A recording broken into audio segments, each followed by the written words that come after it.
En essayant de dire un dernier adieu à sa mère décédée, une petite fille place le téléphone de celle-ci dans le cercueil comme symbole de leur connexion éternelle.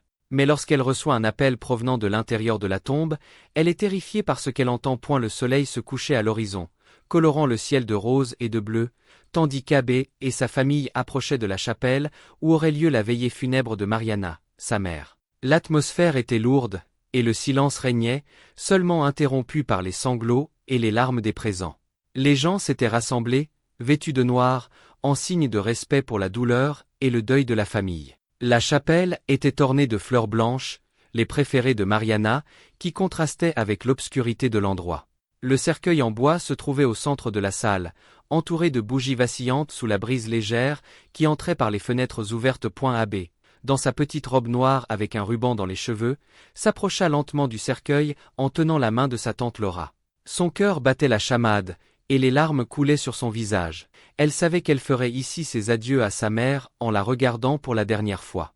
La petite fille pouvait voir la paix sur le visage de sa mère, comme si elle était enfin libérée de la douleur qui l'avait accompagnée durant les derniers mois. Pendant la veillée, amis et membres de la famille se relayaient pour partager des souvenirs et des histoires de Mariana. La fillette écoutait attentivement, souriant à travers les larmes en se remémorant les moments heureux qu'elles avaient partagés. À seulement 11 ans, Abbé traversait l'un des moments les plus difficiles de sa vie. Elle avait perdu sa mère d'un cancer du sein agressif qui, malgré toutes les tentatives de traitement, avait emporté celle qui avait toujours été son port d'attache. La vie d'Abbé avait toujours été un défi, car elle et sa mère affrontaient le monde à deux. Mariana, mère célibataire et déterminée, s'était toujours efforcée de donner à sa fille tout ce dont elle avait besoin, même dans les moments les plus difficiles. Elle partageait une connexion spéciale. Sa mère était sa meilleure amie et sa confidente. À présent, avec cette perte, Abbé savait que sa vie serait encore plus difficile. Elle allait affronter un monde inconnu sans la présence et le soutien de la personne qui lui avait tout appris. Cependant, elle ne serait pas totalement seule dans cette épreuve. La petite fille irait vivre avec sa tante Laura, la sœur de Mariana, qui avait toujours aimé sa nièce et aidé sa sœur autant que possible. Laura, qui n'avait pas d'enfant, était prête à accueillir et à prendre soin d'Abbé, lui donnant tout l'amour et le réconfort dont elle avait besoin en ce moment si tragique. Les deux étaient assises côte à côte sur un des bancs de la chapelle, les yeux rougis et des mouchoirs humides de larmes à la main. Et la tante entoura les épaules de la petite fille avec son bras, essayant de la réconforter et de lui transmettre un peu de force et de soutien. Alors que la veillée touchait à sa fin, les gens commencèrent à dire adieu à Mariana, déposant des fleurs et murmurant des mots de réconfort pour la fille et pour Laura. C'est alors qu'Abbé trouva le courage de se lever, tenant le téléphone de sa mère dans ses mains tremblantes. La tante la regarda, comprenant ce que la fillette avait l'intention de faire. « Tu es sûre, ma chérie ?» demanda Laura, inquiète pour les sentiments de sa nièce. Et la petite acquiesça, tentant de retenir ses larmes. « Je veux qu'elle sache que je serai toujours avec elle, même si on ne peut plus se parler, » dit la pauvre avec une voix presque étouffée par l'émotion. Elle marcha lentement jusqu'au cercueil, ressentant le poids de chaque pas et une combinaison de tristesse, de peur et d'anxiété dans son petit cœur. Elle savait que ce serait le dernier adieu et voulait qu'il soit significatif, une façon d'éterniser la connexion qu'elle avait avec sa mère. Plaçant soigneusement le téléphone à côté du corps, Abbé murmura : « Maman, je t'aime très fort. Maintenant, tu auras toujours une part de moi avec toi. Et chaque fois que tu me manqueras, j'imaginerai que tu es juste à un appel de distance. » « Tu es partie, » sanglota la pauvre petite, tentant de contrôler ses larmes. « Ma fille, où suis-je ? Quel est cet endroit sombre et étroit ?» Mariana respirait difficilement. La fille était terrifiée, mais en même temps, un sentiment de soulagement et de bonheur naissait en elle. Sa mère était là, d'une certaine manière encore présente dans sa vie. Abbé sentit son cœur s'emballer, la terreur et l'amour se livrant bataille en elle. « Maman ? Maman, où es-tu ? Tu me manques tellement !» La petite fille commença à pleurer. « Maman, que se passe-t-il » demanda-t-elle, en sanglotant. « Ma fille, ma fille !» La communication se coupa brusquement, laissant un silence assourdissant dans la chambre. Abbé, encore sous le choc de ce qui venait de se passer, se mit à crier désespérément. « Maman! Maman !» Elle était confuse et terrifiée, sans savoir si ce qu'elle venait de vivre était réel ou seulement un rêve. Elle essaya de rappeler, mais le téléphone sonnait, et personne ne répondait. Ensuite, elle appela Laura en courant. Dès qu'elle entendit la voix de sa nièce, Toute déboussolée, sa tante comprit que quelque chose n'allait pas et quitta précipitamment son travail pour la retrouver. Lorsqu'elle arriva à la maison, elle trouva la petite en pleurs, tremblante, toujours avec le téléphone en main. Abbé tenta d'expliquer ce qui s'était passé, racontant l'appel et la voix de Mariana de l'autre côté de la ligne. Laura, cependant, ne parvenait pas à croire à cette histoire. Elle pensait que la fillette souffrait simplement de l'absence de sa mère, peut-être même hallucinait-elle sous l'effet du stress et du deuil. Elle la prit alors dans ses bras, la serrant fort pour la réconforter et l'apaiser. « Tout va bien, ma chérie. Je sais que ta maman te manque. Elle nous manque à tous, dit-elle en caressant les cheveux de la fillette. Mais souviens-toi qu'elle veille sur nous, et qu'elle sera toujours dans nos cœurs. » La petite fille continua de pleurer, frustrée et effrayée que sa tante ne puisse pas croire à ce qui s'était passé. Au fond d'elle-même, elle savait qu'il était difficile pour quiconque d'accepter l'idée que Mariana ait pu appeler depuis le cercueil.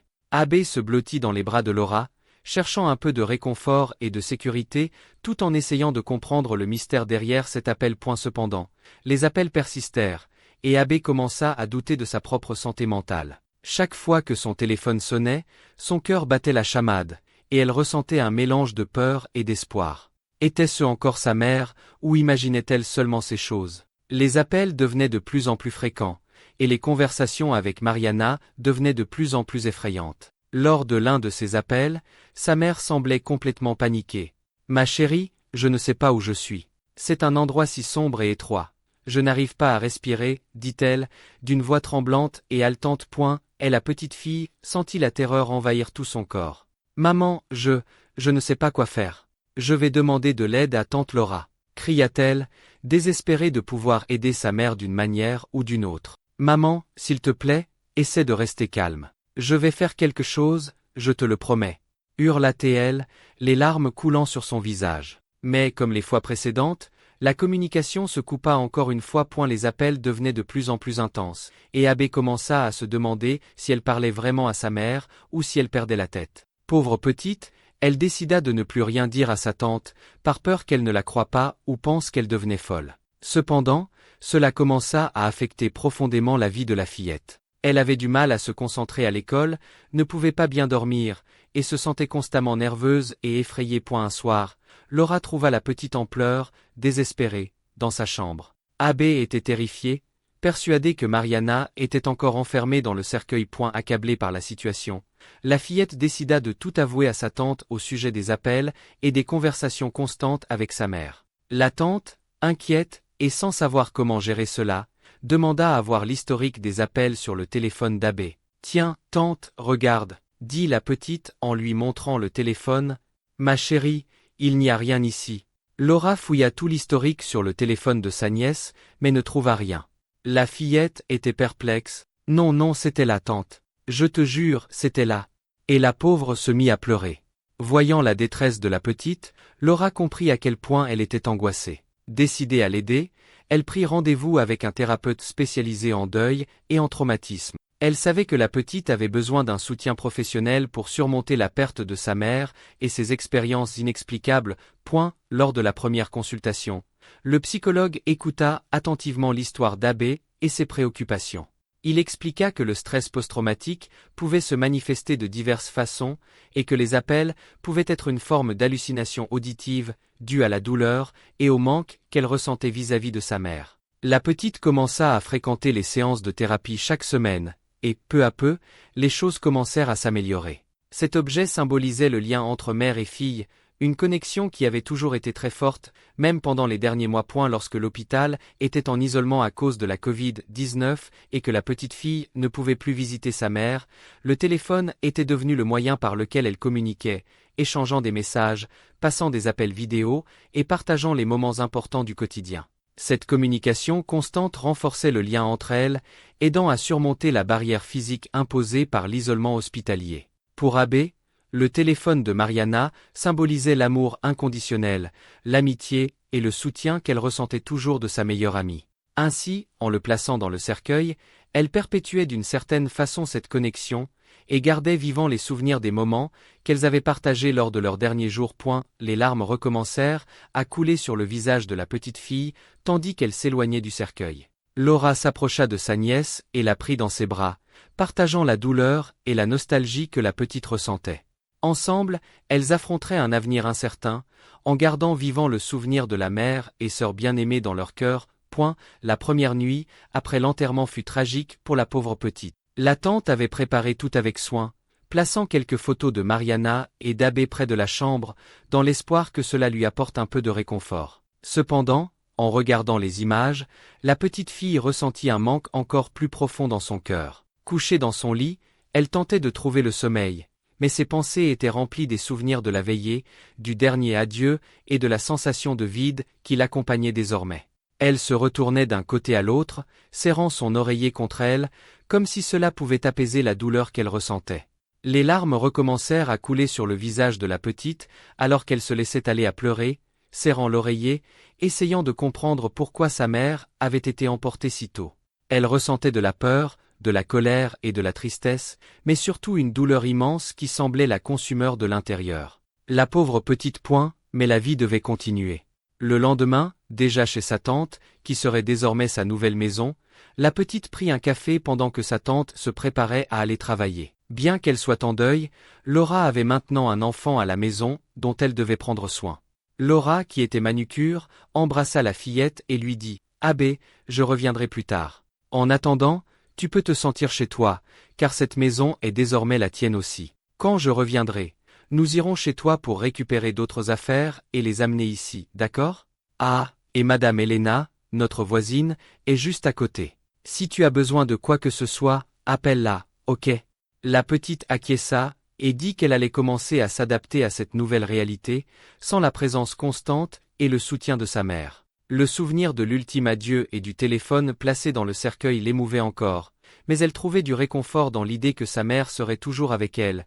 D'une certaine manière, dès que sa tante partit, la fillette se retrouva seule. Elle profita du moment de solitude pour explorer sa nouvelle maison et se créer un espace où elle pourrait se connecter à la mémoire de sa mère. Tandis qu'Abbé fouillait parmi les affaires de Mariana à la recherche de quelque chose qui pourrait lui apporter un peu de consolation, son propre téléphone sonna. Surprise et un peu effrayée, elle prit l'appareil et regarda l'écran.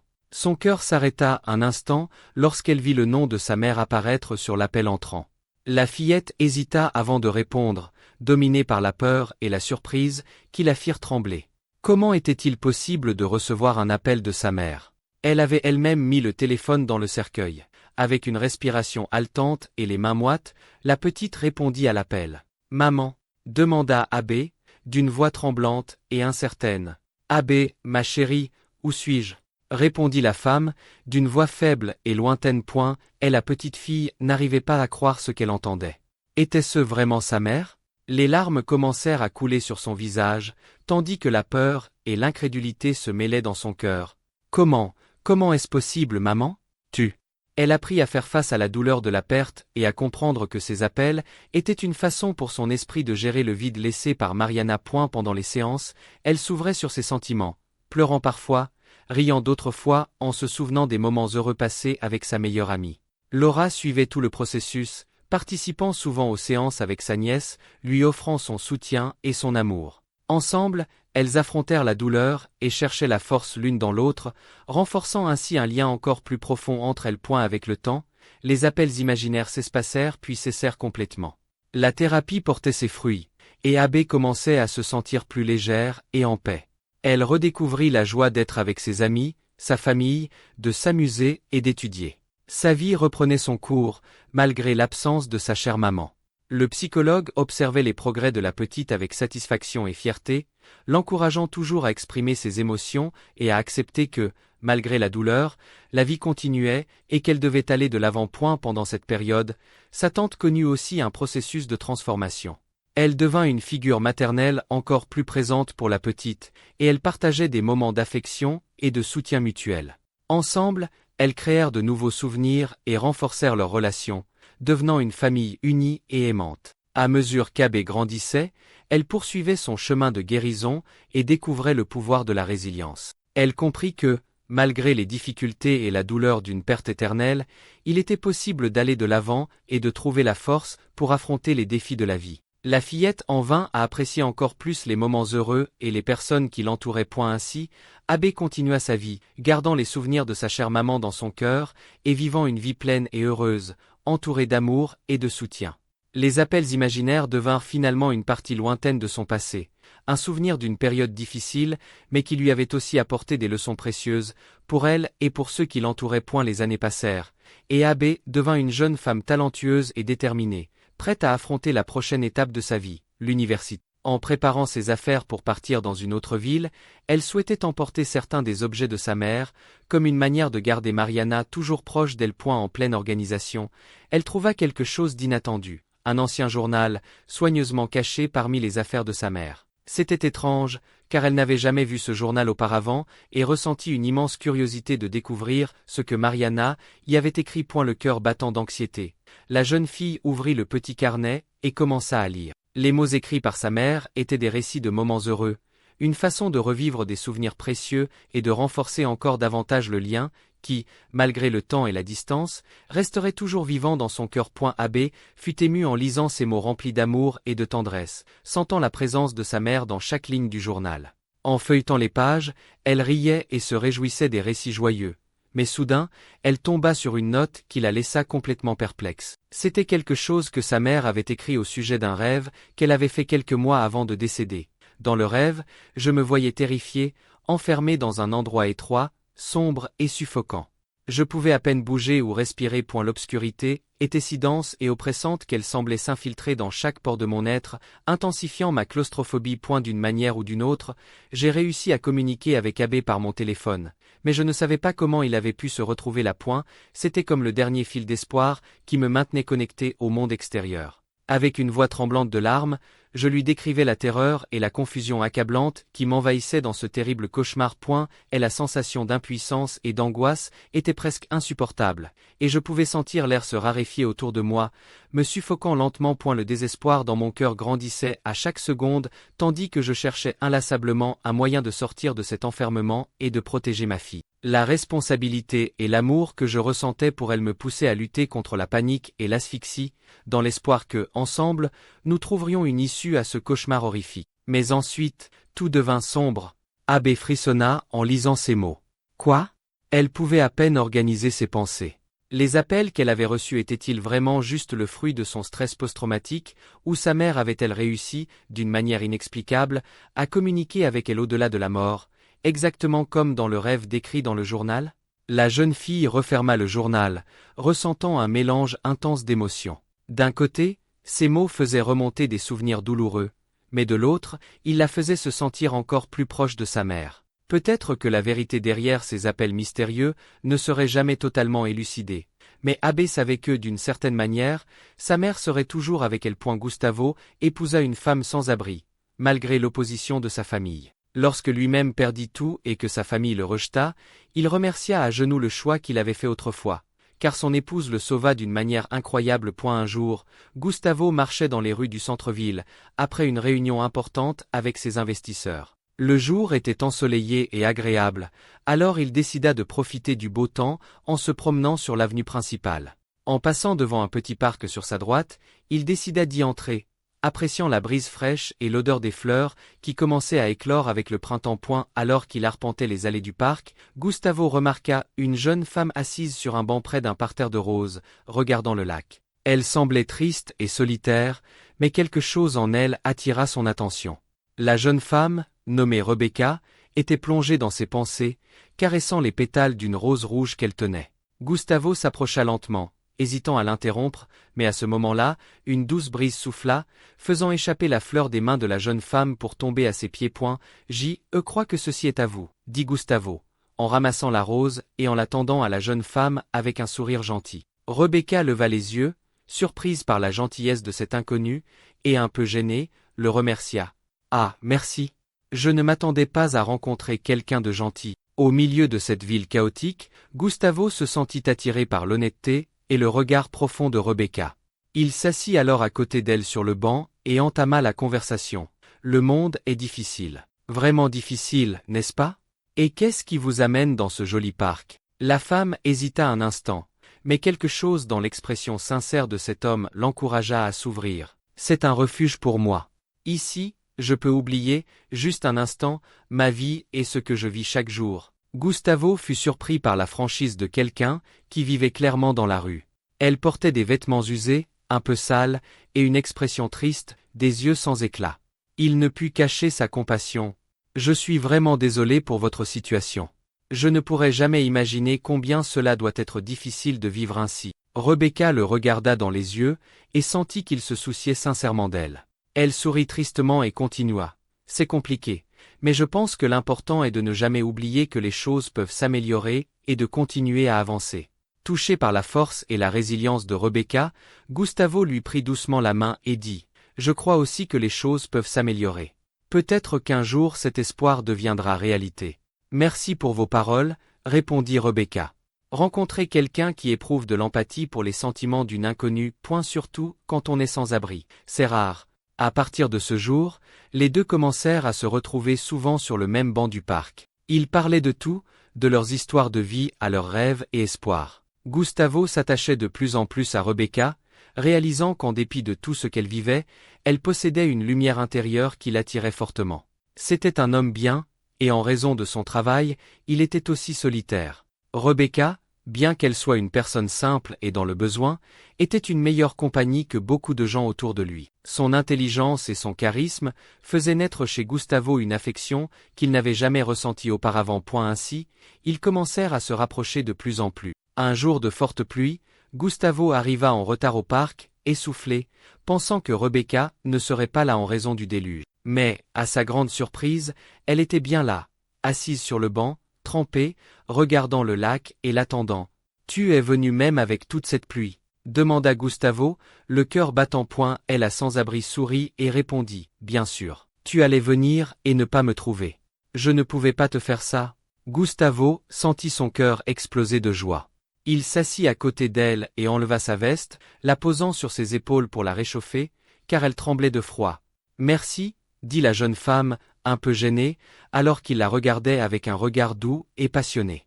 Rebecca tenta de dissimuler son trouble en changeant de sujet. « Alors, comment s'est passée ta journée au travail ?» Mais, avant qu'elle ne puisse continuer, Gustavo l'interrompit avec un baiser tendre et passionné. Rebecca resta sans réaction, et Gustavo, un peu embarrassé, se mit à s'excuser. « Oh mon Dieu, je suis désolé, vraiment désolé. » Cependant, Rebecca posa sa main sur son visage et l'embrassa à son tour. La pluie continuait de tomber, mais cela n'avait plus d'importance. Ils s'étaient trouvés, et là, sur ce simple banc de parc, commença une relation remplie d'amour, de tendresse et d'espoir, qui les aiderait à affronter ensemble les défis de la vie. Gustavo était rayonnant avec sa nouvelle vie aux côtés de Rebecca. Il l'emmena vivre dans sa luxueuse maison, l'aida à acheter des vêtements et à se refaire une beauté, la rendant encore plus belle qu'elle ne l'était déjà. Tous deux passaient des heures à converser et à s'amuser ensemble, comme s'ils étaient faits l'un pour l'autre. Ils s'aimaient profondément et avaient une connexion unique. Rebecca, malgré sa situation passée, aidait à garder la maison en ordre pendant que son compagnon travaillait dans son entreprise. Quand il rentrait, le repas était prêt et bien chaud.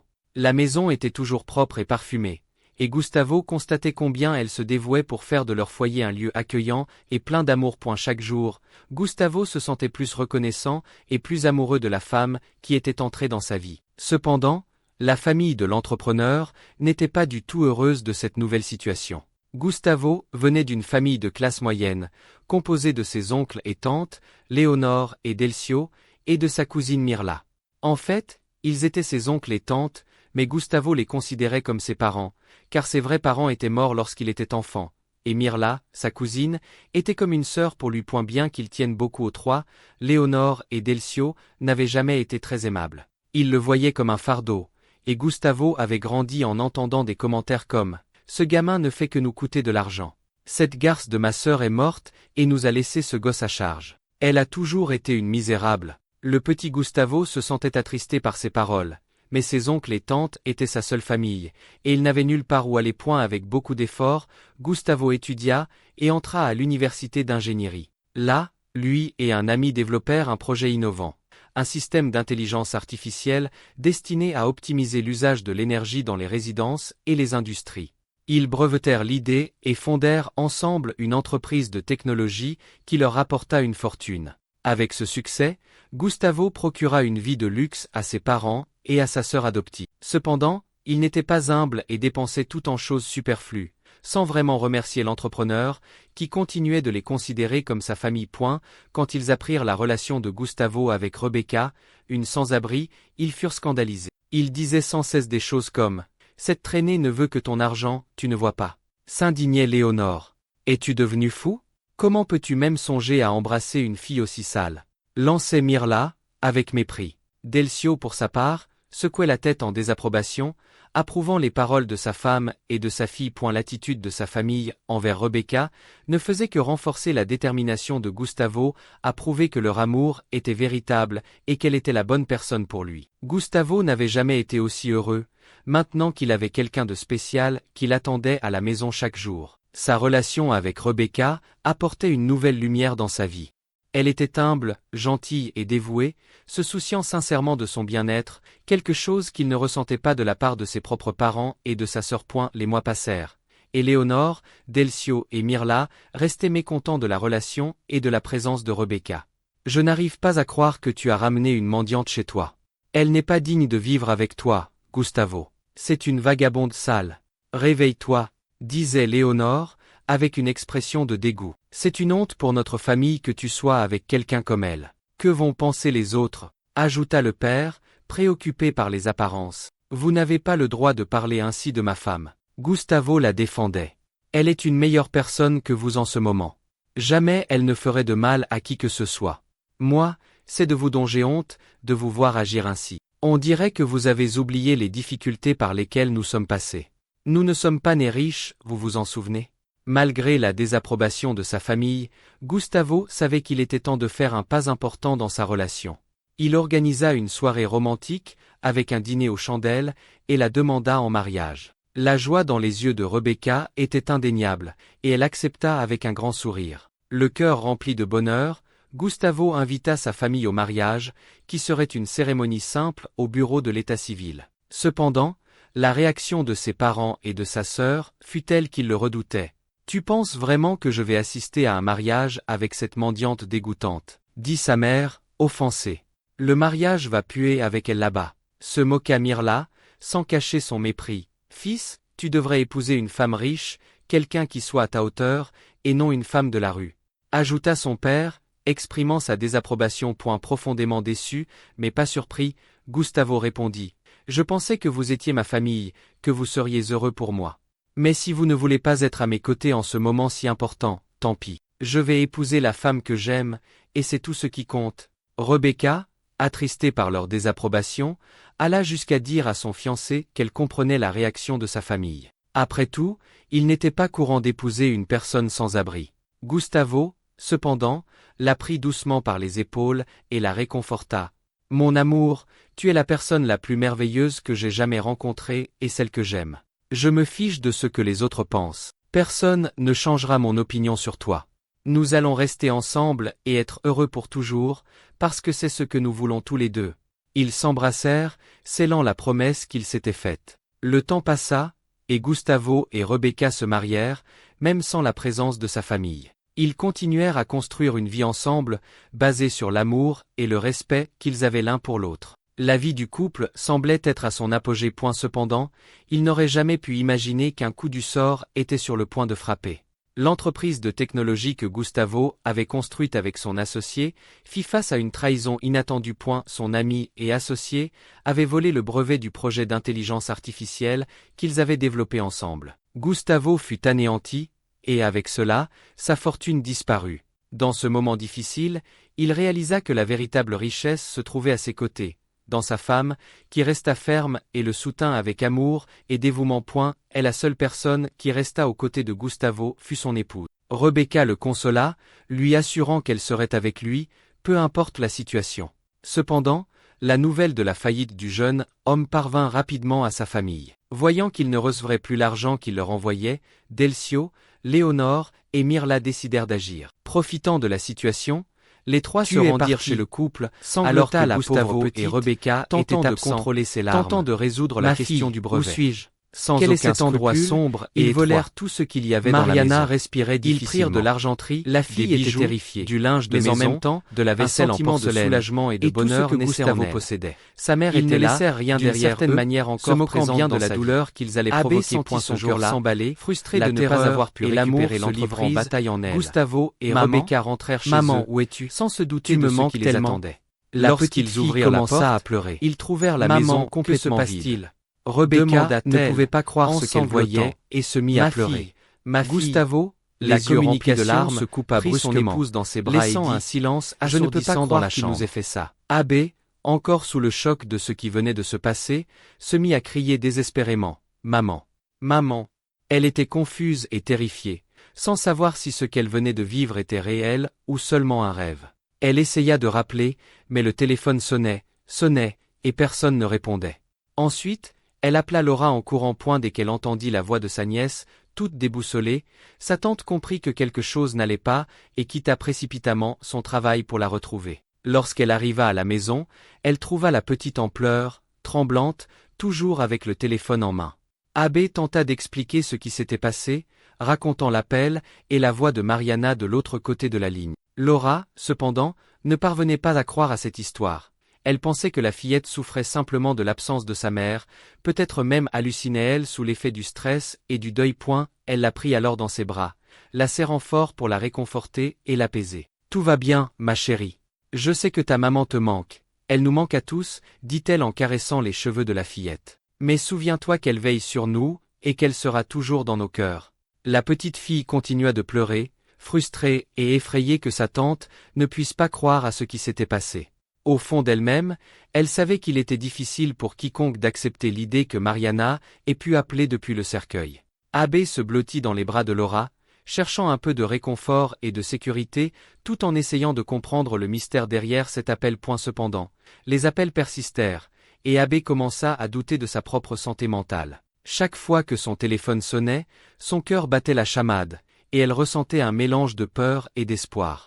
Était-ce encore sa mère, ou imaginait-elle seulement ces choses? Les appels devenaient de plus en plus fréquents, et les conversations avec Mariana devenaient de plus en plus effrayantes. Lors de l'un de ces appels, sa mère semblait complètement paniquée. « Ma chérie, je ne sais pas où je suis. C'est un endroit si sombre et étroit. Je n'arrive pas à respirer, dit-elle, d'une voix tremblante et haletante. Et la petite fille sentit la terreur envahir tout son corps. « Maman, je ne sais pas quoi faire. Je vais demander de l'aide à tante Laura, cria-t-elle, désespérée de pouvoir aider sa mère d'une manière ou d'une autre. Maman, s'il te plaît, essaie de rester calme. Je vais faire quelque chose, je te le promets. Hurla-t-elle, les larmes coulant sur son visage. Mais, comme les fois précédentes, la communication se coupa encore une fois. Les appels devenaient de plus en plus intenses, et Abbé commença à se demander si elle parlait vraiment à sa mère ou si elle perdait la tête. Pauvre petite, elle décida de ne plus rien dire à sa tante, par peur qu'elle ne la croie pas ou pense qu'elle devenait folle. Cependant, cela commença à affecter profondément la vie de la fillette. Elle avait du mal à se concentrer à l'école, ne pouvait pas bien dormir, et se sentait constamment nerveuse et effrayée. Un soir, Laura trouva la petite en pleurs, désespérée, dans sa chambre. Abbé était terrifié, persuadé que Mariana était encore enfermée dans le cercueil. Accablée par la situation, la fillette décida de tout avouer à sa tante au sujet des appels et des conversations constantes avec sa mère. La tante, inquiète et sans savoir comment gérer cela, demanda à voir l'historique des appels sur le téléphone d'Abbé. « Tiens, tante, regarde, » dit la petite en lui montrant le téléphone. « Ma chérie, il n'y a rien ici. » Laura fouilla tout l'historique sur le téléphone de sa nièce, mais ne trouva rien. La fillette était perplexe. « Non, c'était là, tante. Je te jure, c'était là. » Et la pauvre se mit à pleurer. Voyant la détresse de la petite, Laura comprit à quel point elle était angoissée. Décidée à l'aider, elle prit rendez-vous avec un thérapeute spécialisé en deuil et en traumatisme. Elle savait que la petite avait besoin d'un soutien professionnel pour surmonter la perte de sa mère et ses expériences inexplicables. Lors de la première consultation, le psychologue écouta attentivement l'histoire d'Abbé et ses préoccupations. Il expliqua que le stress post-traumatique pouvait se manifester de diverses façons et que les appels pouvaient être une forme d'hallucination auditive due à la douleur et au manque qu'elle ressentait vis-à-vis de sa mère. La petite commença à fréquenter les séances de thérapie chaque semaine, et, peu à peu, les choses commencèrent à s'améliorer. Cet objet symbolisait le lien entre mère et fille, une connexion qui avait toujours été très forte, même pendant les derniers mois. Lorsque l'hôpital était en isolement à cause de la Covid-19 et que la petite fille ne pouvait plus visiter sa mère, le téléphone était devenu le moyen par lequel elle communiquait, échangeant des messages, passant des appels vidéo et partageant les moments importants du quotidien. Cette communication constante renforçait le lien entre elles, aidant à surmonter la barrière physique imposée par l'isolement hospitalier. Pour Abbé, le téléphone de Mariana symbolisait l'amour inconditionnel, l'amitié et le soutien qu'elle ressentait toujours de sa meilleure amie. Ainsi, en le plaçant dans le cercueil, elle perpétuait d'une certaine façon cette connexion, et gardait vivant les souvenirs des moments qu'elles avaient partagés lors de leurs derniers jours. Les larmes recommencèrent à couler sur le visage de la petite fille, tandis qu'elle s'éloignait du cercueil. Laura s'approcha de sa nièce et la prit dans ses bras, partageant la douleur et la nostalgie que la petite ressentait. Ensemble, elles affronteraient un avenir incertain, en gardant vivant le souvenir de la mère et sœur bien-aimée dans leur cœur.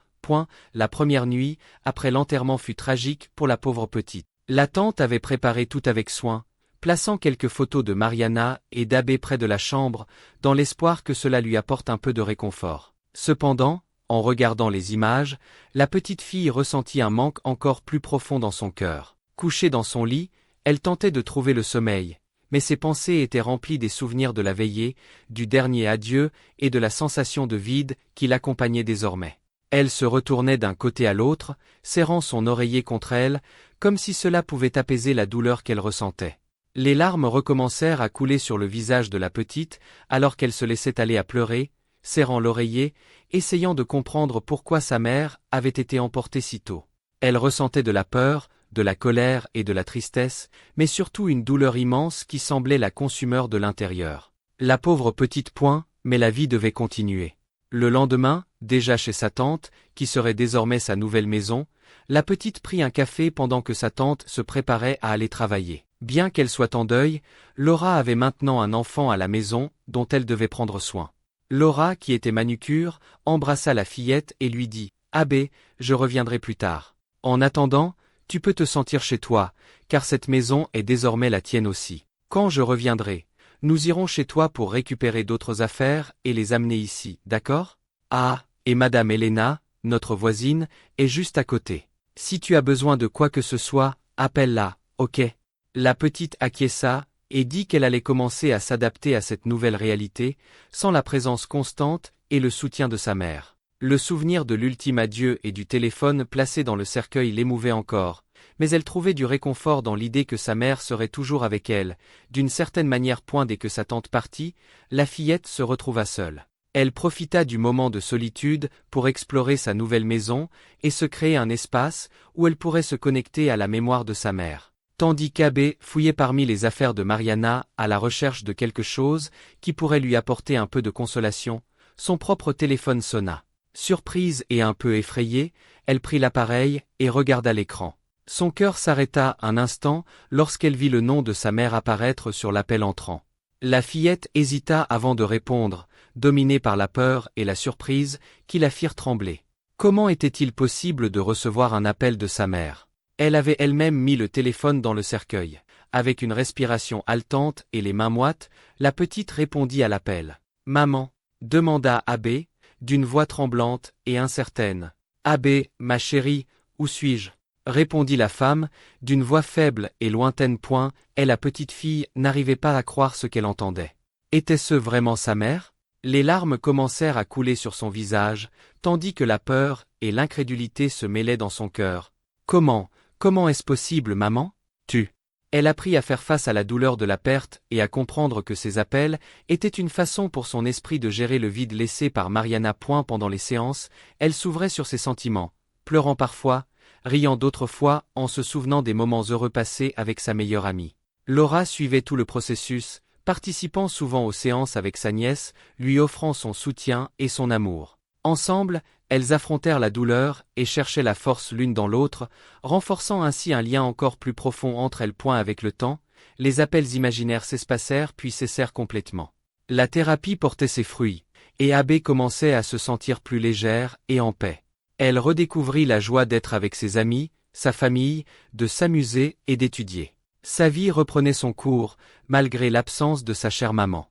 Le psychologue observait les progrès de la petite avec satisfaction et fierté, l'encourageant toujours à exprimer ses émotions et à accepter que, malgré la douleur, la vie continuait et qu'elle devait aller de l'avant. Pendant cette période, sa tante connut aussi un processus de transformation. Elle devint une figure maternelle encore plus présente pour la petite, et elle partageait des moments d'affection et de soutien mutuel. Ensemble, elles créèrent de nouveaux souvenirs et renforcèrent leur relation, devenant une famille unie et aimante. À mesure qu'Abbé grandissait, elle poursuivait son chemin de guérison et découvrait le pouvoir de la résilience. Elle comprit que, malgré les difficultés et la douleur d'une perte éternelle, il était possible d'aller de l'avant et de trouver la force pour affronter les défis de la vie. La fillette en vint à apprécier encore plus les moments heureux et les personnes qui l'entouraient. Ainsi, Abbé continua sa vie, gardant les souvenirs de sa chère maman dans son cœur et vivant une vie pleine et heureuse, entourée d'amour et de soutien.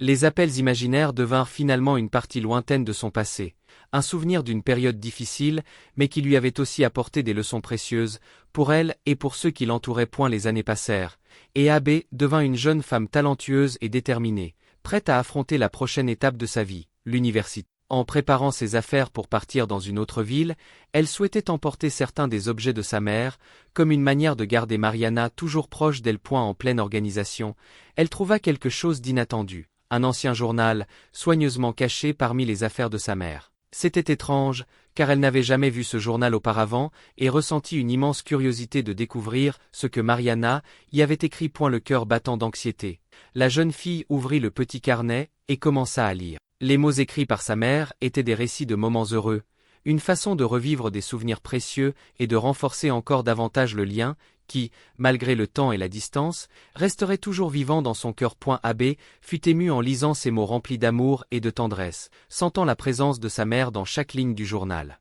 En feuilletant les pages, elle riait et se réjouissait des récits joyeux. Mais soudain, elle tomba sur une note qui la laissa complètement perplexe. C'était quelque chose que sa mère avait écrit au sujet d'un rêve qu'elle avait fait quelques mois avant de décéder. Dans le rêve, je me voyais terrifié, enfermé dans un endroit étroit, sombre et suffocant. Je pouvais à peine bouger ou respirer. L'obscurité était si dense et oppressante qu'elle semblait s'infiltrer dans chaque pore de mon être, intensifiant ma claustrophobie. D'une manière ou d'une autre, j'ai réussi à communiquer avec Abbé par mon téléphone, mais je ne savais pas comment il avait pu se retrouver là. C'était comme le dernier fil d'espoir qui me maintenait connecté au monde extérieur. Avec une voix tremblante de larmes, je lui décrivais la terreur et la confusion accablante qui m'envahissaient dans ce terrible cauchemar.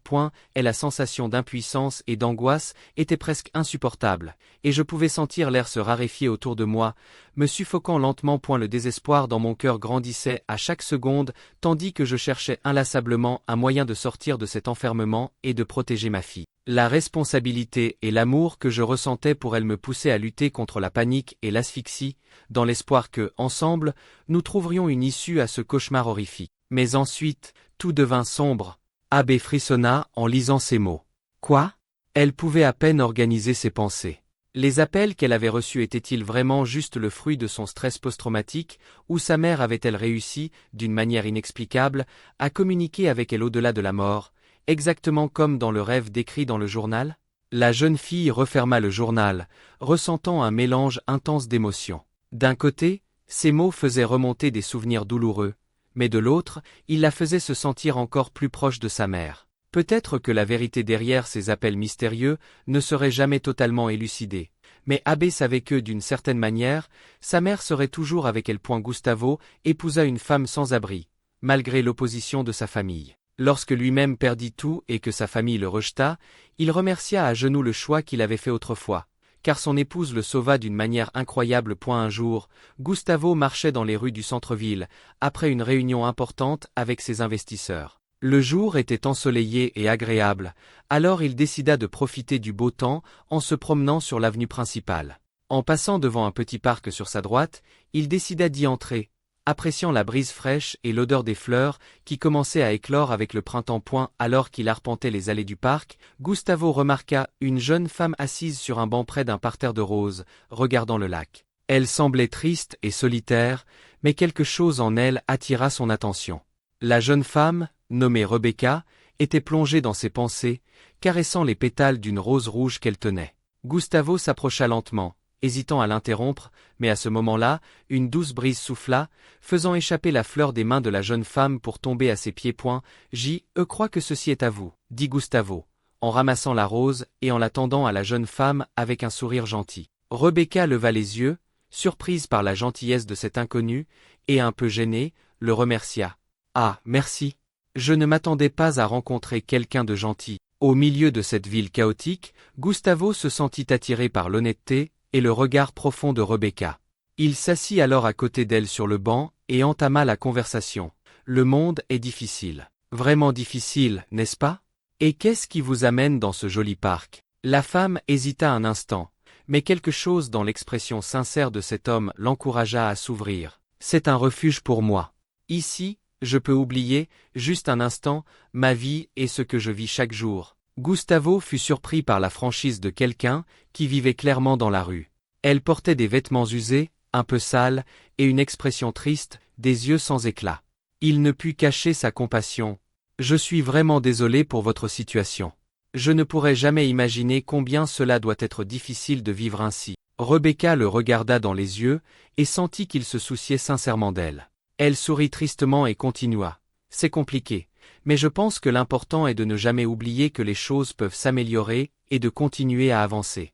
Touché par la force et la résilience de Rebecca, Gustavo lui prit doucement la main et dit « Je crois aussi que les choses peuvent s'améliorer. Peut-être qu'un jour cet espoir deviendra réalité. » Merci pour vos paroles, répondit Rebecca. Rencontrer quelqu'un qui éprouve de l'empathie pour les sentiments d'une inconnue, surtout quand on est sans abri, c'est rare. À partir de ce jour, les deux commencèrent à se retrouver souvent sur le même banc du parc. Ils parlaient de tout, de leurs histoires de vie à leurs rêves et espoirs. Gustavo s'attachait de plus en plus à Rebecca, réalisant qu'en dépit de tout ce qu'elle vivait, elle possédait une lumière intérieure qui l'attirait fortement. C'était un homme bien, et en raison de son travail, il était aussi solitaire. Rebecca, bien qu'elle soit une personne simple et dans le besoin, était une meilleure compagnie que beaucoup de gens autour de lui. Son intelligence et son charisme faisaient naître chez Gustavo une affection qu'il n'avait jamais ressentie auparavant. Ainsi, ils commencèrent à se rapprocher de plus en plus. Un jour de forte pluie, Gustavo arriva en retard au parc, essoufflé, pensant que Rebecca ne serait pas là en raison du déluge. Mais, à sa grande surprise, elle était bien là, assise sur le banc, trempée, regardant le lac et l'attendant. « Tu es venu même avec toute cette pluie ?» demanda Gustavo, le cœur battant. Elle a sans-abri sourit et répondit « Bien sûr. Tu allais venir et ne pas me trouver. Je ne pouvais pas te faire ça. » Gustavo sentit son cœur exploser de joie. Il s'assit à côté d'elle et enleva sa veste, la posant sur ses épaules pour la réchauffer, car elle tremblait de froid. « Merci, » dit la jeune femme, un peu gênée, alors qu'il la regardait avec un regard doux et passionné. Rebecca tenta de dissimuler son trouble en changeant de sujet. « Alors, comment s'est passée ta journée au travail ?» Mais, avant qu'elle ne puisse continuer, Gustavo l'interrompit avec un baiser tendre et passionné. Rebecca resta sans réaction, et Gustavo, un peu embarrassé, se mit à s'excuser. « Oh mon Dieu, je suis désolé, vraiment désolé. » Cependant, Rebecca posa sa main sur son visage et l'embrassa à son tour. La pluie continuait de tomber, mais cela n'avait plus d'importance. Ils s'étaient trouvés, et là, sur ce simple banc de parc, commença une relation remplie d'amour, de tendresse et d'espoir, qui les aiderait à affronter ensemble les défis de la vie. Gustavo était rayonnant avec sa nouvelle vie aux côtés de Rebecca. Il l'emmena vivre dans sa luxueuse maison, l'aida à acheter des vêtements et à se refaire une beauté, la rendant encore plus belle qu'elle ne l'était déjà. Tous deux passaient des heures à converser et à s'amuser ensemble, comme s'ils étaient faits l'un pour l'autre. Ils s'aimaient profondément et avaient une connexion unique. Rebecca, malgré sa situation passée, aidait à garder la maison en ordre pendant que son compagnon travaillait dans son entreprise. Quand il rentrait, le repas était prêt et bien chaud. La maison était toujours propre et parfumée, et Gustavo constatait combien elle se dévouait pour faire de leur foyer un lieu accueillant et plein d'amour. Chaque jour, Gustavo se sentait plus reconnaissant et plus amoureux de la femme qui était entrée dans sa vie. Cependant, la famille de l'entrepreneur n'était pas du tout heureuse de cette nouvelle situation. Gustavo venait d'une famille de classe moyenne, composée de ses oncles et tantes, Léonore et Delcio, et de sa cousine Mirla. En fait, ils étaient ses oncles et tantes, mais Gustavo les considérait comme ses parents, car ses vrais parents étaient morts lorsqu'il était enfant, et Mirla, sa cousine, était comme une sœur pour lui. Bien qu'ils tiennent beaucoup aux trois, Léonore et Delcio n'avaient jamais été très aimables. Ils le voyaient comme un fardeau, et Gustavo avait grandi en entendant des commentaires comme « Ce gamin ne fait que nous coûter de l'argent. Cette garce de ma sœur est morte et nous a laissé ce gosse à charge. Elle a toujours été une misérable. » Le petit Gustavo se sentait attristé par ces paroles, mais ses oncles et tantes étaient sa seule famille, et il n'avait nulle part où aller. Avec beaucoup d'efforts, Gustavo étudia et entra à l'université d'ingénierie. Là, lui et un ami développèrent un projet innovant, un système d'intelligence artificielle destiné à optimiser l'usage de l'énergie dans les résidences et les industries. Ils brevetèrent l'idée et fondèrent ensemble une entreprise de technologie qui leur rapporta une fortune. Avec ce succès, Gustavo procura une vie de luxe à ses parents et à sa sœur adoptive. Cependant, il n'était pas humble et dépensait tout en choses superflues, sans vraiment remercier l'entrepreneur, qui continuait de les considérer comme sa famille. Quand ils apprirent la relation de Gustavo avec Rebecca, une sans-abri, ils furent scandalisés. Il disait sans cesse des choses comme « Cette traînée ne veut que ton argent, tu ne vois pas ?» S'indignait Léonore. « Es-tu devenu fou ? Comment peux-tu même songer à embrasser une fille aussi sale ?» lançait Mirla, avec mépris. Delcio, pour sa part, secouait la tête en désapprobation, approuvant les paroles de sa femme et de sa fille. L'attitude de sa famille envers Rebecca ne faisait que renforcer la détermination de Gustavo à prouver que leur amour était véritable et qu'elle était la bonne personne pour lui. Gustavo n'avait jamais été aussi heureux, maintenant qu'il avait quelqu'un de spécial qui l'attendait à la maison chaque jour. Sa relation avec Rebecca apportait une nouvelle lumière dans sa vie. « Ne t'inquiète pas, mon amour. Nous allons nous en sortir, tu vas voir, » murmura Rebecca, encore en larmes. Ils s'étreignirent au milieu du vide que la maison était devenue et se jurèrent que, ensemble, ils reconstruiraient leur vie. Ce moment de douleur et de tristesse servit à renforcer encore davantage leur amour, montrant que leur soutien mutuel était ce qui comptait vraiment. Quelques jours passèrent depuis que Rebecca et Gustavo avaient été volés par leur propre famille. Ils tentèrent de les joindre à plusieurs reprises, mais chaque appel fut rejeté. Désespéré, Gustavo décida de se rendre avec son épouse chez ses parents, espérant trouver un refuge. Cependant, à leur arrivée, Léonore les reçut avec mépris. « Que voulez-vous ici ? Nous n'avons rien pour vous. » Gustavo, les larmes aux yeux, répondit « S'il vous plaît, maman, nous avons juste besoin d'un endroit pour rester. Même pour un court moment. » « Nous n'avons pas de place pour vous ici, surtout pas pour elle, » intervint Delcio, plein de mépris. « Tu aurais dû y penser avant de tout perdre. Papa, vous avez déjà pris tout ce que j'avais, et je ne demande même pas à le récupérer. J'ai juste besoin d'un endroit pour rester avec ma femme pour pouvoir repartir de zéro. » Delcio, cependant, dit quelque chose qui blessa profondément Gustavo. « Je ne suis même pas ton père, gamin. On ne t'a jamais voulu, tu as toujours été un fardeau. Maintenant, va-t'en d'ici. Allez, allez, tu as quelqu'un qui connaît bien la vie de la rue, alors tu pourras apprendre d'elle. » Gustavo resta sans voix. Horrifiée, Rebecca lui prit la main et l'entraîna. « Partons, mon amour. Ils ne sont pas ta famille, et nous n'avons pas besoin d'eux. » Avec un regard furieux, elle les fixa une dernière fois. « Vous allez regretter tout cela. » De retour chez eux, elle tenta de le réconforter, lui assurant qu'il surmonterait tout. Après tout, Rebecca avait déjà vécu dans la rue et savait qu'au moins, ils avaient un toit. Elle lui dit qu'elle chercherait un emploi, même modeste, mais qu'elle ramènerait de l'argent à la maison. Gustavo, en la voyant si déterminée, se sentit encore plus amoureux d'elle. Tous deux décidèrent donc de chercher un emploi pour subvenir à leurs besoins. Mais un retournement de situation était sur le point de se produire. Un jour, alors que Rebecca consultait son téléphone, elle reçut une notification inattendue. La crypto-monnaie qu'elle avait achetée pour quelques centimes des années auparavant avait pris une valeur exponentielle. Incrédule, elle regarda le solde de son compte sur la plateforme et réalisa qu'elle possédait des millions d'euros. « Gustavo !» cria-t-elle, les yeux écarquillés. « Tu ne vas pas y croire. » Il accourut vers elle, inquiet. « Qu'est-ce qui se passe, mon amour ?» Elle lui montra l'écran du téléphone, et Gustavo peinait à y croire. « Nous sommes riches, » dit Rebecca, la voix tremblante d'émotion. Gustavo la serra dans ses bras, encore sous le choc, profondément ému. « Mon Dieu, mon amour, c'est incroyable. » Rebecca avait une histoire de vie remplie de défis et de souffrances. Elle n'était pas une simple sans-abri. Fille unique de parents modestes, elle avait toujours lutté pour une vie meilleure. Intelligente et travailleuse, elle obtint une bourse dans une université prestigieuse où elle obtint son diplôme en économie. Après avoir terminé ses études, elle commença à travailler dans une banque où elle rencontra son premier mari, Felipe, un homme charmant et prospère. Ils eurent un fils et étaient heureux. Cependant, la vie de Rebecca s'effondra lorsque son mariage se termina en tragédie. Felipe était impliqué dans des activités illégales et, lorsqu'il fut découvert, il s'enfuit en emmenant leur jeune fils et en abandonnant Rebecca.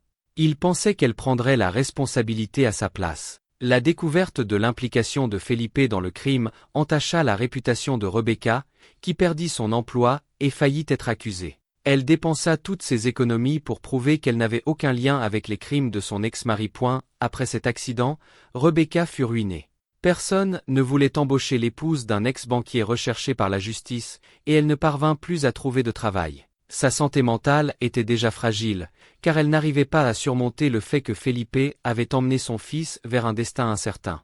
La situation s'aggrava lorsqu'après avoir dépensé ses dernières ressources pour tenter de retrouver son enfant, elle découvrit que Felipe et son fils avaient été victimes d'un accident de voiture qui leur coûta la vie à tous deux. Cette mère, dévastée et sans soutien familial ni amical, ne trouva pas d'autre issue que de vivre dans la rue. À cette époque, Rebecca avait acheté quelques crypto-monnaies d'une entreprise inconnue, alors qu'elle travaillait encore à la banque, mais, avec tous ses problèmes, elle finit par oublier cet investissement. Pour l'anniversaire de la mort de son fils, elle décida de prendre une rose rouge dans le jardin du parc pour lui rendre hommage. Elle s'assit sur un banc et resta là, songeuse, regardant le lac. C'est là qu'elle rencontra Gustavo. À présent, avec la situation financière résolue, le couple avait la chance de reconstruire leur vie ensemble, prouvant que, même face aux épreuves, l'amour et la détermination peuvent triompher. Ensemble, ils fondèrent une entreprise de conseil en technologie et en finance, profitant des compétences de Gustavo en ingénierie et de celles de Rebecca en économie. L'entreprise devint rapidement un succès, leur offrant une vie prospère et heureuse. Pendant ce temps, la famille de Gustavo, qui lui avait tout volé, commença à rencontrer des difficultés financières. Sans le soutien financier de l'entrepreneur, ils ne purent maintenir leur train de vie luxueux et réalisèrent bientôt combien Gustavo était précieux pour eux. Dans un acte de pur opportunisme, ils décidèrent de chercher le couple pour demander de l'aide. Léonore parla, essayant de paraître repentante. « Mon fils, nous sommes venus pour nous excuser. Nous avons été horribles avec toi et avec toi aussi, Rebecca. Nous comprenons maintenant combien vous êtes important pour nous. Oui, fils, ajouta Delcio. Nous avons fait des erreurs, mais tout le monde en fait, non? Et maintenant, nous avons besoin d'aide.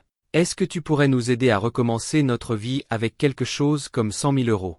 Gustavo s'approcha, les regarda froidement, et avec tout le ressentiment dans son cœur, répondit « Je ne suis même pas votre fils. Alors disparaissez de ma vue. Partez d'ici. » Les trois restèrent incrédules et tentèrent d'argumenter, mais ils savaient que rien ne pourrait changer la situation. Gustavo ne les accepterait plus jamais dans sa vie. Ils partirent, et le couple n'entendit plus jamais parler d'eux.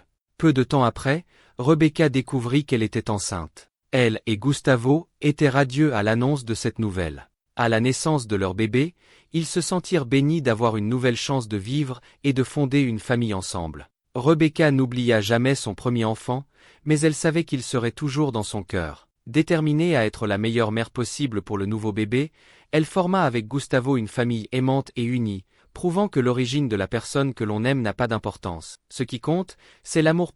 C'était un jour ordinaire à l'hôpital général de la ville. Le soleil brillait intensément dans un ciel bleu, répandant une atmosphère de calme et de tranquillité. L'hôpital était étonnamment silencieux, ce qui était inhabituel pour un lieu généralement débordant d'activité. Juliana, l'une des infirmières, marchait dans les couloirs avec une fiche en main, vérifiant l'état des patients dans le coma. À eu cours de sa ronde, elle remarqua qu'une de ses patientes, dans le coma depuis plus d'1 an, commençait à bouger la main.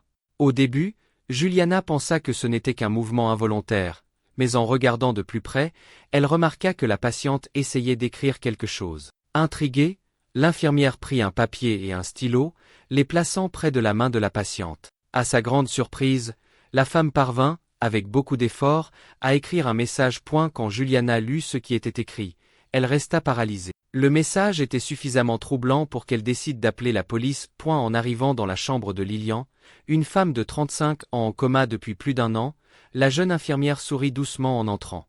La lumière du soleil traversait les fenêtres ouvertes, illuminant la pièce de manière chaleureuse et accueillante. Juliana s'approcha du lit, et avec une voix douce, commença à parler. « Alors, Lily, encore une belle journée dehors, n'est-ce pas? Comment te sens-tu aujourd'hui? » demanda-t-elle, en regardant les yeux fermés de Lilian. Elle continua. « Tu ne vas pas le croire, mais l'hôpital est si calme aujourd'hui, c'est rare de voir cet endroit sans toute cette agitation. Je pense qu'il pourrait pleuvoir bientôt, il y a déjà quelques nuages qui se forment. » Tout en parlant, Juliana en profita pour ajuster les draps et rendre l'oreiller plus confortable, s'assurant que tout était bien en ordre. Elle vérifia également les équipements médicaux, observant les signes vitaux de la patiente sur le moniteur. « Tu sais, Lily, parfois j'imagine comment ce serait si tu te réveillais et pouvais répondre à toutes mes questions. J'adorerais entendre ta voix, dit-elle, avec un sourire triste. Lilian semblait en paix, comme si elle dormait profondément. Dans un élan, la jeune infirmière prit sa main et la serra un instant, essayant de lui transmettre son soutien et son affection silencieuse. Peut-être un jour, qui sait, pensa-t-elle, en réorganisant la pièce et en observant le ciel déjà couvert de nuages gris, menaçant. Pensant qu'il valait mieux fermer les fenêtres avant que la pluie ne commence, l'infirmière posa la fiche sur le lit de Lilian, près de sa main, pour un court instant. Soudain, elle entendit le bruit de la fiche tombant par terre. Surprise, elle se retourna rapidement et vit que la main de Lilian tremblait. La scène fit accélérer le cœur de Juliana. Elle resta paralysée pendant quelques secondes, observant ce miracle inattendu. Elle n'avait jamais assisté à quelque chose de tel auparavant. Sans perdre de temps, elle courut jusqu'à la réception et appela le médecin responsable par l'interphone. « Docteur Ricardo, s'il vous plaît, venez dans la chambre de Lilian. Il s'est passé quelque chose de très étrange, » dit-elle, essoufflée et anxieuse. En attendant le docteur, Juliana continua d'observer la main de Lilian, intriguée et pleine de questions sur ce qui pouvait être à l'origine de ce phénomène. Lorsque Ricardo arriva, il fut également stupéfait en voyant la scène. « Nous allons faire quelques examens pour comprendre ce qui se passe, » affirma-t-il, inquiet. L'atmosphère paisible et calme de l'hôpital se transforma en inquiétude et en appréhension. La rumeur selon laquelle la patiente dans le coma réagissait se répandit rapidement parmi les employés, créant une agitation dans tout l'établissement. Après cet épisode, l'équipe médicale décida de réaliser une série d'examens pour comprendre la situation. Ils commencèrent par des examens d'imagerie, comme l'IRM et le scanner, ainsi que des électroencéphalogrammes et des analyses de sang. Juliana suivait attentivement tout le processus, inquiète pour le bien-être de Lilian. « Docteur, que peut-il bien se passer? Est-il possible qu'elle essaie de communiquer avec nous ?» demanda l'infirmière, anxieuse. « Juliana, pour l'instant, il vaut mieux ne pas tirer de conclusions hâtives, » répondit le médecin, essayant de garder son calme. « Les examens nous aideront à mieux comprendre la situation, surtout que c'est un cas assez inhabituel. » Pendant les analyses, Lilian montrait des signes intrigants d'activité cérébrale. Bien qu'il y ait des indices de réaction, les signaux étaient difficiles à capter et à interpréter. Les schémas de ces synapses étaient atypiques, comme s'ils étaient extrêmement faibles ou oscillants, rendant la situation complexe pour les médecins. Alors que l'équipe examinait les résultats, un événement encore plus inattendu se produisit. Juliana remarqua que le visage de Lilian semblait changer d'expression, comme si elle essayait de sourire ou de froncer les sourcils. L'équipe resta sans voix en observant ces changements subtils de mouvements faciaux. Après tout, c'était totalement inattendu pour quelqu'un dans le coma. « Docteur Ricardo, vous voyez ça? Il se passe forcément quelque chose ici » s'exclama Juliana, stupéfaite. « C'est incroyable, mais je ne comprends pas. Ces examens ne montrent pas cette capacité de réaction. L'activité cérébrale est minimale, cela n'a pas de sens, commenta-t-il, incrédule. L'équipe médicale observait attentivement le visage de Lilian, cherchant une explication à ce qu'il voyait. Les changements de sa physionomie étaient subtils, mais indéniables, et semblaient se produire en réponse à un stimulus externe, bien qu'ils ignorent lequel. « Et si elle peut nous entendre ?» demanda Juliana. « Non, cela serait impossible. Les examens ne montrent aucun signe de conscience. » Le médecin hésita, mais Juliana l'interrompit. « Docteur, les examens indiquent une chose, mais elle fait clairement autre chose. Je pense que nous ne devrions pas nous limiter aux résultats des tests. Essayons de lui parler. » À ce moment, le visage de Lilian bougea légèrement, le coin de sa bouche se relevant comme si elle essayait de sourire, laissant le docteur impressionné. C'est vraiment incroyable et difficile à croire. Bon, essayons de lui parler, et voyons si nous pouvons identifier une corrélation entre les changements d'expression et les tentatives de communication, suggéra le docteur Ricardo, en tentant de garder son calme et son professionnalisme. Juliana s'approcha du lit et commença à poser des questions simples, comme « Tu m'entends ? Que suis-je en train de dire ? Essaie de sourire ». À la surprise générale, Lilian semblait réagir aux questions, modifiant subtilement son expression faciale. L'équipe médicale était stupéfaite par ces découvertes et intensifia son enquête pour comprendre le cas. Ils commencèrent à chercher d'autres signes de communication ou de réponse qui pourraient prouver qu'elle était consciente. Cette série d'événements intrigants renforça la détermination de l'équipe à percer le mystère et à aider Lilian à se rétablir. Plusieurs jours s'étaient écoulés depuis l'apparition des premiers signes et Ricardo restait bouleversé par le cas, surtout parce que les examens continuaient de montrer des résultats indiquant qu'elle ne devrait réagir à rien. Juliana rendait visite à Lilian tous les jours, lui parlant comme elle l'avait toujours fait. L'histoire de la patiente était un mystère. En réalité, personne ne connaissait son passé avant qu'elle ne soit retrouvée cette nuit tragique. Lilian avait été découverte sur une route déserte, blessée et ensanglantée, jusqu'à ce qu'un conducteur, Max, la trouve et l'emmène en urgence à l'hôpital. C'était une nuit froide et pluvieuse, le vent soufflait fort, faisant tanguer les arbres et emportant les feuilles. L'obscurité de la route n'était brisée que par les phares de la voiture de Max, qui n'aurait jamais imaginé trouver une femme dans un tel état, démunie et au bord de la mort.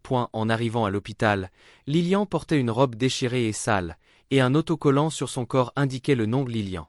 L'équipe médicale supposa que c'était son nom et commença à l'appeler ainsi. Depuis ce jour, elle restait dans le coma, et personne n'était venu la chercher. Plus d'1 an s'était écoulé, et elle restait dans cet hôpital. Sa vie était solitaire et silencieuse, mais la présence de Juliana lui apportait un peu de réconfort et de compagnie. L'infirmière se demandait quel était son passé, qui elle était, d'où elle venait, et pourquoi personne ne venait la chercher. Pendant ce temps, les médecins poursuivaient leurs recherches pour tenter de comprendre l'origine de ses expressions faciales et de ses mouvements, bien que les examens restaient inconclusifs. Et la recherche de réponses était devenue un défi personnel et professionnel pour tous les membres de l'équipe, particulièrement pour Juliana, de plus en plus déterminée à percer le mystère et qui sait, à aider Lilian à retrouver sa vie. À eu fil des jours, Lilian commença à refermer lentement les doigts, comme si elle tenait un stylo imaginaire. Juliana proposa de placer un stylo dans sa main, mais le docteur restait sceptique. « Je ne suis pas sûr que ce soit une bonne idée, Juliana. Nous interprétons peut-être mal ces mouvements, dit le docteur Ricardo. Mieux vaut continuer à observer pour l'instant. » Cependant, un jour où elle était seule dans la chambre de Lilian, Juliana décida de placer doucement un stylo entre les doigts de la patiente et de l'encourager à écrire. « Lilian, essaie d'écrire quelque chose, s'il te plaît, » demanda-t-elle, pleine d'espoir. Au début, seuls quelques gribouillis incompréhensibles apparurent sur le papier, et l'infirmière se sentit un peu frustrée, mais elle ne se découragea pas. Elle continua d'essayer chaque jour, à l'insu du médecin. Jusqu'à ce que, finalement, Lilian écrive quelque chose qui ressemblait à des chiffres, avec un nombre différent sur chaque feuille. « Docteur Ricardo, regardez, » dit Juliana, en montrant les papiers au médecin, qui était perplexe et incrédule, tout comme les autres professionnels. « Qu'est-ce que cela signifie » demanda-t-il, confus. Ils décidèrent alors de demander à Lilian de continuer à écrire ce qu'elle voulait leur transmettre. Elle écrivit davantage de chiffres, puis une lettre N.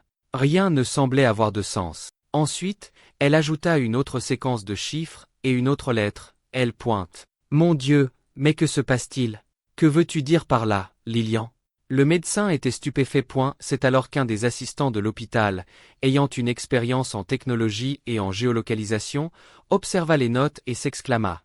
On dirait une coordonnée. Les lettres N et L peuvent signifier nord et est la latitude et la longitude. Ces chiffres pourraient être des coordonnées géographiques. L'ensemble de l'hôpital devint encore plus intrigué, et l'équipe continua à encourager Lilian à écrire. Elle compléta les coordonnées, et après une recherche en ligne, ils découvrirent qu'elle pointait vers une zone isolée au milieu de la forêt, à environ 50 km de là. D'un commun accord, ils décidèrent qu'il était temps d'alerter la police, car le cas devenait de plus en plus étrange. Ils expliquèrent toute la situation aux agents, depuis le coma de Lilian jusqu'aux mystérieuses coordonnées qu'elle avait écrites. Avant qu'une unité ne soit envoyée pour vérifier le lieu, Lilian parvint, avec difficulté, à écrire un mot qui semblait être danger. La police prit cela au sérieux, et envoya une unité pour explorer la zone indiquée. Quand les policiers arrivèrent sur place, ils ne trouvèrent rien au départ. Ils cherchèrent pendant des heures, et alors qu'ils étaient sur le point d'abandonner, un des agents trébucha sur quelque chose au sol. Intrigué, il écarta les feuilles et découvrit une trappe, semblable à l'entrée d'un bunker. Deux d'entre eux descendirent et découvrirent ce qui semblait être une clinique souterraine abandonnée. La structure, ancienne et rongée par le temps, était recouverte de lianes et de mousse. Les portes rouillées révélaient la désolation du lieu, qui dégageait une atmosphère lourde et sombre. Avançant prudemment, les policiers rapportaient leur découverte par radio à la centrale. Tout semble abandonné depuis longtemps. Nous trouvons des brancards et des instruments chirurgicaux éparpillés par terre, informa l'un des agents. Continuez avec précaution. Nous ne savons pas ce que nous pourrions découvrir, répondit la centrale. À mesure qu'ils progressaient, ils passèrent devant des salles vides et des couloirs sombres, le sol couvert de poussière et l'air imprégné d'une odeur de moisissure et de décrépitude. Le bruit de leurs pas et de leur respiration haletante résonnait dans cet espace lugubre. Ils virent des salles avec des fauteuils de dentistes rouillés, des armoires à médicaments brisés et des instruments pointus qui inspiraient la peur rien qu'à les regarder. Il semble que cet endroit ait servi à des pratiques médicales sinistres, commenta un des policiers par radio. Finalement, ils arrivèrent au bout du bunker, où ils trouvèrent une porte avec plusieurs verrous et cadenas épais à l'extérieur. Ils se préparaient à forcer la porte lorsqu'un homme surgit de l'ombre et attaqua les policiers. « Nous sommes attaqués. Suspect inconnu, nous sommes attaqués », cria l'un des agents par radio. Après une lutte intense, les policiers parvinrent à immobiliser l'homme mystérieux. La situation sur place devenait de plus en plus intrigante, et tout le monde se demandait ce qui pouvait bien se cacher derrière cette porte verrouillée que le suspect voulait en protéger. « Il est sous contrôle. Nous allons procéder à l'ouverture des cadenas », communiquèrent-ils à la centrale. L'adrénaline et la tension montaient à mesure que les policiers forçaient les verrous et cadenas avec une extrême prudence, conscients qu'ils pourraient découvrir quelque chose de terrible de l'autre côté. Enfin, dans un fracas, ils réussirent à ouvrir la porte.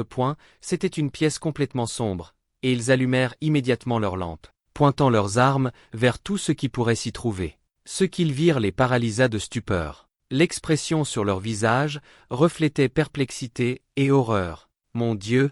murmura l'un d'eux, incapable de terminer sa phrase. « Comment est-ce possible ?» demanda un autre, d'une voix tremblante. Dans un coin de la pièce, enlacés et tremblant de peur, se trouvaient une adolescente et un petit garçon d'environ 5 ans. Les policiers s'approchèrent lentement, tentant de les rassurer. « Tout va bien maintenant. Nous sommes ici pour vous aider », dit l'un des hommes. Les enfants, encore traumatisés, regardaient les policiers avec méfiance, mais acceptèrent d'être secourus.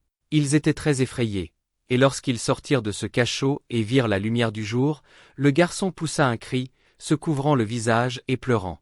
Sa sœur l'enlaça et dit « Calme-toi, Thiago, calme-toi. Ce n'est que le soleil, dehors. » Il devint évident qu'ils étaient gravement dénutris et maltraités. Leurs visages étaient pâles, leurs yeux cernés, leurs vêtements sales et déchirés. Les cheveux de la fille étaient emmêlés, et le garçon portait des marques de blessures sur tout son corps. Le cœur serré, les policiers emmenèrent immédiatement les enfants à l'hôpital, sans savoir ce qui avait bien pu se passer dans cet endroit. Tant de questions restaient en suspens. Qui étaient ces enfants? Qui était l'homme mystérieux qui entretenait ce lieu? Et comment avait-il fini là? En chemin, les frères et sœurs se serraient l'un contre l'autre, craignant d'être séparés à tout moment. Les policiers tentaient de leur parler, mais ne recevaient que quelques mots et des regards terrifiés. À leur arrivée à l'hôpital, médecins et infirmières, dirigés par Juliana, les attendaient déjà. L'équipe accueillit les enfants avec soin et douceur, essayant de les réconforter tout en procédant aux premiers soins. La jeune fille, les yeux remplis de larmes, regarda l'infirmière et murmura « Merci, merci de nous avoir sortis de cet endroit horrible. » Juliana, émue, lui sourit et répondit « Nous allons prendre soin de vous maintenant. Vous êtes en sécurité ?» Pendant que les enfants étaient examinés et soignés, la police continuait d'enquêter sur le lieu et le suspect qui avait été arrêté. La découverte des enfants ne faisait qu'accroître le mystère, révélant qu'il restait encore bien des secrets à percer. Plus que jamais, Juliana était convaincue que Lilian tentait de les aider à résoudre cette affaire sombre. Mais comment savait-elle tout cela? Et que pourrait-elle encore révéler? En conduisant les enfants vers la chambre où ils seraient hospitalisés, Juliana passa juste devant la chambre de Lilian. C'est alors que tout l'hôpital s'immobilisa en entendant le garçon crier « Maman! Maman !» La fille aussi s'écria « Maman !» et, se libérant des médecins, courut vers la femme allongée, en pleurant de façon incontrôlable. Le petit garçon la suivit, descendit des bras de l'infirmière et avec difficulté, monta sur le lit pour enlacer sa mère, des larmes coulant sur son visage. Et la scène était d'une émotion pure. Personne ne pouvait croire ce qu'il voyait.